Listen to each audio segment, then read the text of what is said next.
थोड़ी देर में Putin Kim Jong की मुलाकात। जी हां, रूस के व्लादिवोस्टोक में होगी ये मीटिंग और दोनों देशों के बीच परमाणु करार संभव है। 1-to-1 मुलाकात के बाद डिनर का आयोजन। किम जोंग के साथ कई जनरल अधिकारी भी मौजूद रहेंगे। तो इस मीटिंग पर, इस मुलाकात पर पूरी दुनिया की निगाहें।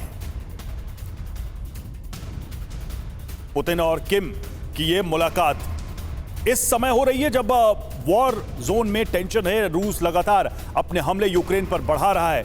यूक्रेन की तरफ से रूस के सीमाई इलाकों में भी हमले की कोशिश लगातार चल रही है, बड़े हमले की कोशिश।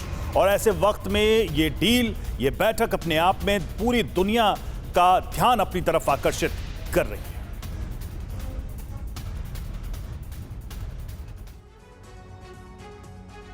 तो पुतिन और किम की इस मुलाकात से क्या निकलेगा, क्या डील होगी, जरा इस पर भी हम जल्दी से नजर डालते हैं। बिग वॉल के हम इस ग्राफिक्स के माध्यम से आपको बताते हैं किस तरीके की डील हो सकती है।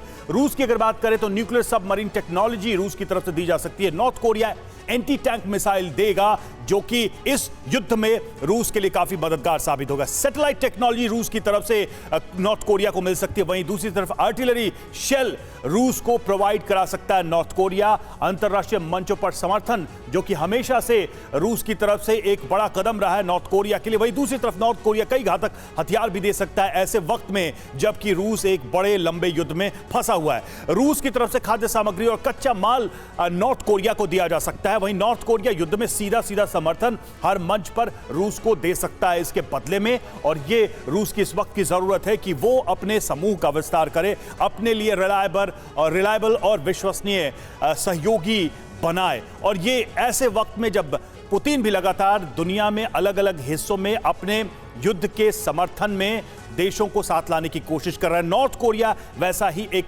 देश है जो पुतिन को अपने एक सच्चे दोस्त के रूप में दिखाई दे रहा है। और पुतिन किम की मुलाकात का डर सिर्फ इतना नहीं है, बल्कि किम पुतिन की दोस्ती का गठबंधन दुनिया में बनने जा रहे नए वर्ल्ड ऑर्डर का संकेत है। कैसे, जरा इसको समझिए। यूक्रेन युद्ध के बाद दुनिया दो धड़ों में बट गई थी। जरा इसको हम समझें।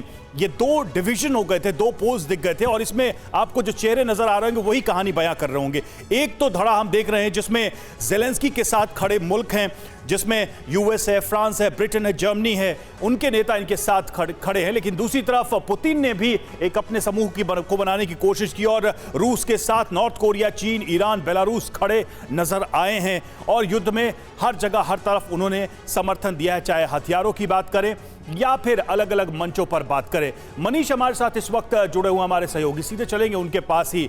मनीष, सबसे अहम सवाल यह है कि पुतिन ने अपने विश्वसनीय दोस्तों का एक गठबंधन बनाने की पहल शुरू की थी युद्ध के शुरुआती दौर में। क्या माना जाए कि उस गठबंधन के विस्तार, उसको और मजबूती देने के लिए ये मीटिंग है? इस मीटिंग से उस पोल को जिसकी हम बात कर रहे हैं कि दो अगर पोल बन भी गए इस वॉर की वजह से, तो पुतिन के बनाए उस पोल को और ज्यादा मजबूती मिलने वाली है, जिससे टेंशन बढ़ेगी यूएस की। जी हाँ, बिल्कुल रवि। देखिए, हालात जो बन रहे हैं, जिसके बारे में कल राष्ट्रपति पुतिन खुद ही व्लादिवोस्तोक में कह रहे थे कि पश्चिमी देशों को समझ में नहीं आ रहा है कि वो किसके साथ खेल रहे हैं। तो कहने का मतलब यह है कि जिस तरीके से पुतिन किम के साथ मिलेंगे, किम जोंग उन के बारे में हम सब जानते हैं कि वो किस सनक के हैं, किस तरह के व्यक्ति हैं।